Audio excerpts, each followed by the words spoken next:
money or a bubble that will pop it in very badly? The answer is yes, depending on who you ask, of course. And Citadel's Ken Griffin told CNBC earlier today that Bitcoin, which hit another record high today, showing signs of a serious bubble. Bitcoin right now has many of the elements of the tulip ball mania that we saw back hundreds of years ago in Holland. But these bubbles tend to end in tears, and I worry about how this bubble might end. All right, joining us now is Lou Kerner, partner at Flight Ventures, a cryptocurrency investor, and I would say evangelist, Lou. It's not too far to say, is it? I mean, that's right. No, most definitely. Look, I consider the fact that I've seen the crypto light, I consider myself an evangelist. Okay, so Ken Griffin, who, by the way, is worth like a few $1 billion and considered a very successful investor, didn't deny in his mind it was a bubble. He just kind of said, how will this bubble end? Not saying if it's a bubble. You obviously would disagree fundamentally with that view. Yeah, look, I believe that, the question of a bubble gets asked a lot. And I actually wrote a post on Medium a few weeks ago addressing that. And what I did was I looked at Amazon. And, I really believe that crypto, and when I say crypto, I mean the blockchain, cryptocurrency, smart contracts, and decentralization, that this is the biggest thing to happen in mankind. And it doesn't mean that we don't get ahead of ourselves, but if you take a look at the chart for Amazon, from 97 to 99, it was up 70x. From 90, if you stretch that out 2 more years, it's violent up and then down 95%. And if you stretch it out till today, 2017, all of that violent up and violent down over those 4 years is just this tiny little blip. And I think that's where we are today with regards to Bitcoin and the entire cryptocurrency market. But if you call it, you don't have to hate Bitcoin to think it's overvalued, do you? I mean, I know it's kind of like you either love it and it's worth infinity, or you hate it and it's a bubble. That's kind of how, unfortunately, sort of people post it. But the reality is that it could be anything, an asset class, lumber, Dutch tulips, whatever it might be. Justify to our audience why it's worth a 900% gain this year. Look, its gain is totally irrelevant. The question is, how much is it worth? And at the end of the day, Bitcoin is nothing but a confidence game.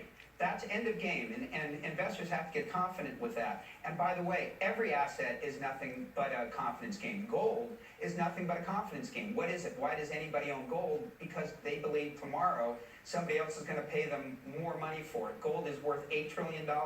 Bitcoin's worth $150 billion. And by the way, it is by any measure a much better store of value than gold is today. You don't get nervous using that phrase, a confidence game? A Ponzi scheme is a confidence game also, yeah, right? Look, everything is a confidence game. Facebook is a confidence game. And, and by the way, Facebook IPO'd and then it was down, 70%.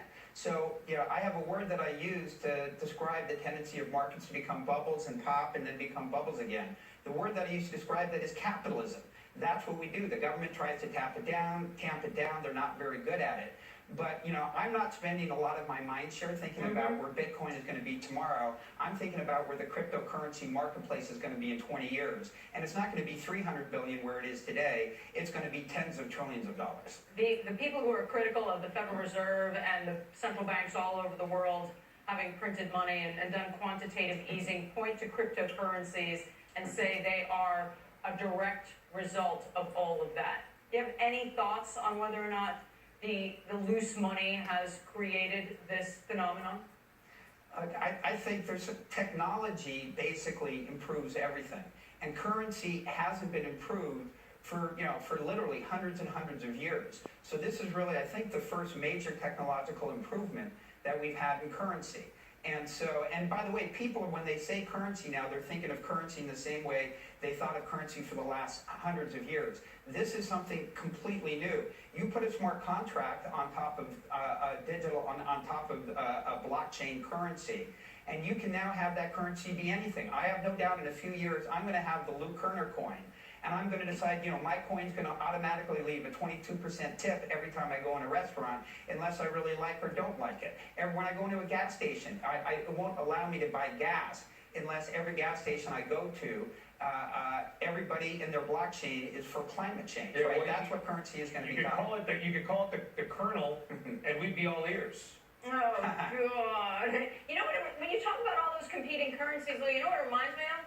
It reminds me after the French Revolution when there was all that horrendous inflation and there were competing currencies throughout the country, depending on who controlled the printing press, who had a a stronger bank, and therefore people believed in more. It just feels weird. Look, I totally it's get not that it feels science, weird. but- This is something totally new. It's the densest thing that I have ever gotten involved with. I first heard about it in 2013. I spent 9 months looking at it, and never got it. So I appreciate why it's hard to get. But you're talking about currency as though it's the same thing that has been for hundreds of years. When I get asked how many currencies can there be, I answer, how many companies can there be? Do you ever say, wow, there are too many companies? Do you know how many companies got started today? There are Okay. too many. Okay, that's a new way to think about it. I hadn't thought of it that way. Thanks, Lou. Mike Novogratz, who said earlier this year Bitcoin would hit $10,000. We'll be on Fast Money tonight to reprise that call, Michelle, as we get closer. We're at like 9,600 right now. Cool. All right, Roku, big Cyber Monday mover. Take a look, higher by more than 13% today. Does the stock have even more room to run? Don't move, that's next.